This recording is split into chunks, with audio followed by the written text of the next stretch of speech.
Welcome. Today we're reading the chapter family of the novel The Blue Castle. Now, sit tight and let's get into it. Of course, the Sterlings had not left the poor maniac alone all this time or refrained from heroic efforts to rescue her perishing soul and reputation. Uncle James, whose lawyer had helped him as little as his doctor, came one day and, finding Valency alone in the kitchen, as he supposed, gave her a terrible talking to, told her she was breaking her mother's heart and disgracing her family. "But why?" said Valency, not ceasing to scour her porridge pot decently. "I'm doing honest work for honest pay. What is there in that is disgraceful?" "Don't quibble, Valency," said Uncle James solemnly. "This is no fit place for you to be, and you know it. Why, I'm told that Jailbird, Snaith, is hanging around here every evening." "Not every evening," said Valency reflectively. "No, not quite every evening. It's insufferable," said Uncle James violently. "Valency, you must come home. We won't judge you harshly. I assure you we won't. We will overlook all this." "Thank you," said Valency. "Have you no sense of shame?" demanded Uncle James. "Oh, yes. But the things I am ashamed of are not the things you are ashamed of." Valency proceeded to rinse her dishcloth meticulously. Still was Uncle James patient. He gripped the sides of his chair and ground his teeth. "We know your mind isn't just right. We'll make allowances. But you must come home. You shall not stay here with that drunken, blasphemous old scoundrel." "Were you by any chance referring to me, Mr. Sterling?" demanded Roaring Abel, suddenly appearing in the doorway of the back veranda where he had been smoking a peaceful pipe and listening to old Jim Sterling's tirade with huge enjoyment. His red beard fairly bristled with indignation and his huge eyebrows quivered. But cowardice was not among James Sterling's shortcomings. "I was. And, furthermore, I want to tell you that you have acted an iniquitous part in luring this weak and unfortunate girl away from her home and friends, and I will have you punished yet for it." James Sterling got no further. Roaring Abel crossed the kitchen at a bound, caught him by his collar and his trousers, and hurled him through the doorway and over the garden paling with as little apparent effort as he might have employed in whisking a troublesome kitten out of the way. "The next time you come back here," he bellowed, "I'll throw you through the window, and all the better if the window is shut. Coming here, thinking yourself God to put the world to rights." Valency candidly and unashamedly owned to herself that she had seen few more satisfying sights than Uncle James' coattails flying out into the asparagus bed. She had once been afraid of this man's judgment. Now she saw clearly that he was nothing but a rather stupid little village tin god. Roaring Abel turned with his great broad laugh. "He'll think of that for years when he wakes up in the night. The Almighty made a mistake in making so many Sterlings. But since they are made, we've got to reckon with them. Too many to kill out. But if they come here bothering, you will shoot them off before a cat could lick its ear." The next time they sent Dr. Stalling. Surely Roaring Abel would not throw him into asparagus beds.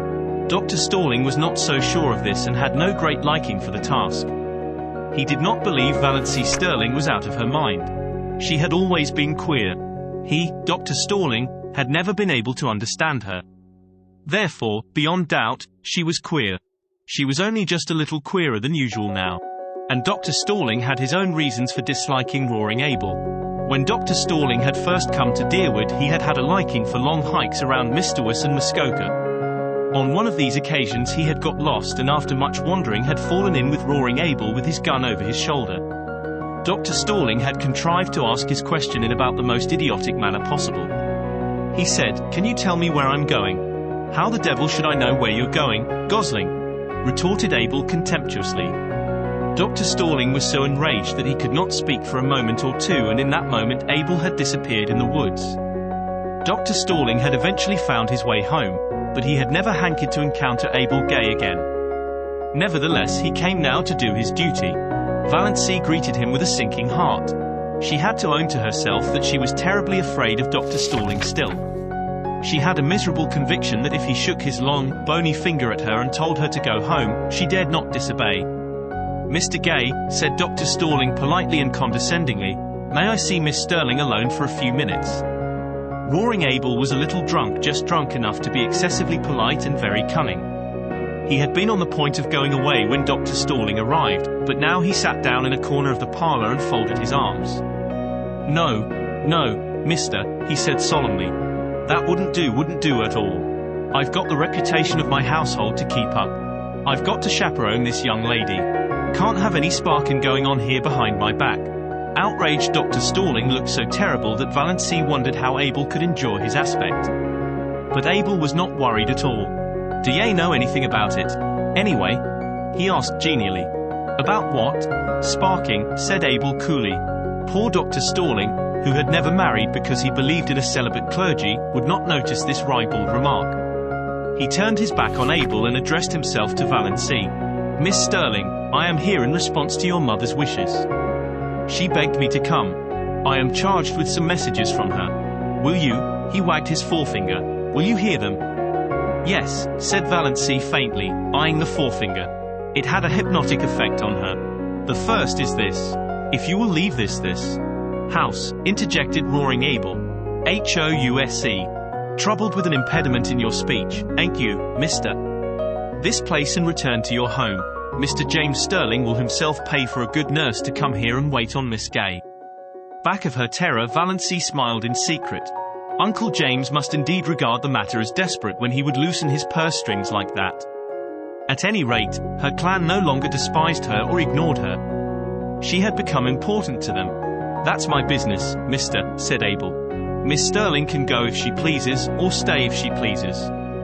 I made a fair bargain with her, and she's free to conclude it when she likes. She gives me meals that stick to my ribs. She don't forget to put salt in the porridge. She never slams doors, and when she has nothing to say she don't talk. That's uncanny in a woman. You know, mister. I'm satisfied. If she isn't, she's free to go. But no woman comes here in Jim Sterling's pay. If anyone does," Abel's voice was uncannily bland and polite, "I'll spatter the road with her brains. Tell him that with a gay's compliments. Dr. Stalling, a nurse is not what Sissy needs," said Valency earnestly. "She isn't so ill as that, yet. What she wants is companionship, somebody she knows and likes just to live with her. You can understand that, I'm sure. I understand that your motive is quite a commendable." Dr. Stalling felt that he was very broad-minded indeed, especially as in his secret soul he did not believe Valency's motive was commendable. He hadn't the least idea what she was up to, but he was sure her motive was not commendable. When he could not understand a thing, he straightway condemned it. Simplicity itself. "But your first duty is to your mother. She needs you. She implores you to come home. She will forgive everything if you will only come home." "That's a pretty little thought," remarked Abel meditatively, as he ground some tobacco up in his hand. Dr. Stalling ignored him. "She entreats, but Miss Sterling, Dr. Stalling remembered that he was an ambassador of Jehovah. "I command. As your pastor and spiritual guide, I command you to come home with me this very day. Get your hat and coat and come now." Dr. Stalling shook his finger at Valency. Before that pitiless finger she drooped and wilted visibly. "She's giving in," thought roaring Abel. "She'll go with him. Beats all, the power these preacher fellows have over women." Valency was on the point of obeying Dr. Stalling. She must go home with him and give up. She would lapse back to Dos Sterling again and for her few remaining days or weeks be the cowed, futile creature she had always been. It was her fate typified by that relentless, uplifted forefinger. She could no more escape from it than roaring Abel from his predestination. She eyed it as the fascinated bird eyes the snake. Another moment. "Fear is the original sin," suddenly said a still, small voice away back of Valency's consciousness. "Almost all the evil in the world has its origin in the fact that someone is afraid of something." Valency stood up. She was still in the clutches of fear, but her soul was her own again. She would not be false to that inner voice. "Dr. Stalling," she said slowly, "I do not at present owe any duty to my mother. She is quite well. She has all the assistance and companionship she requires. She does not need me at all. I am needed here. I am going to stay here." "There's spunk for you," said roaring Abel admiringly. Dr. Stalling dropped his forefinger. One could not keep on shaking a finger forever. "Miss Sterling, is there nothing that can influence you? Do you remember your childhood days?" "Perfectly. And hate them. Do you realize what people will say? What they are saying?" "I can imagine it," said Valency, with a shrug of her shoulders. She was suddenly free of fear again. "I haven't listened to the gossip of Deerwood tea parties and sewing circles 20 years for nothing. But, Dr. Stalling, it doesn't matter in the least to me what they say, not in the least." Dr. Stalling went away then. A girl who cared nothing for public opinion. Over whom sacred family ties had no restraining influence. Who hated her childhood memories. Then cousin Georgiana came on her own initiative, for nobody would have thought it worthwhile to send her. She found Valency alone, weeding the little vegetable garden she had planted, and she made all the platitudinous pleas she could think of. Valency heard her patiently. Cousin Georgiana wasn't such a bad old soul. Then she said, "And now that you have got all that out of your system, cousin Georgiana, can you tell me how to make creamed codfish so that it will not be as thick as porridge and as salt as the Dead Sea?" "We'll just have to wait," said Uncle Benjamin. "After all, Sissy Gay can't live long. Dr. Marsh tells me she may drop off any day." Mrs. Frederick wept. It would really have been so much easier to bear if Valency had died. She could have worn mourning then. Did you enjoy today's chapter of The Blue Castle?